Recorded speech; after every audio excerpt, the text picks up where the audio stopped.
Gure klaustroak guraso familiekin batera, erabaki gendun behar bat zegoela ikastolan, patiok aldatzearen inguruan, hobetzearen inguruan, eta gero Basauriko udalak laguntza bat proposatzen eban, eta patiok eraldatzen proiektuagaz batera aurrera egitea erabaki gendun eta horregatik gagoz hemen.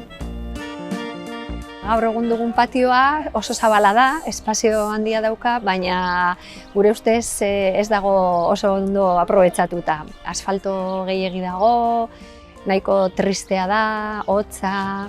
Pizkatxo bat atreskutsua, borlok asko daudelako eta jausten bazara, min asko azten duzulako. Leku guztietan jolas berdinak egiten dira.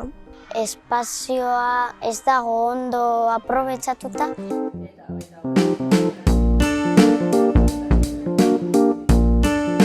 Deigarria egin zait, ez genuelako gusten aibanatuta geudenik mutilak eta neskok.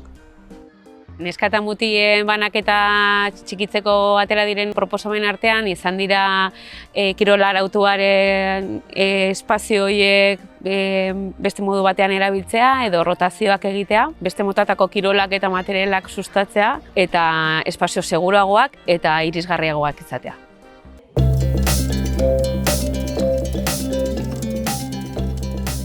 Prozesu honegaz batera, gureko egonkena izango zen, gure ikasleria osoa egon daiten bere gustoko espazio baten. Ikastolako patioan denok eroz egotea.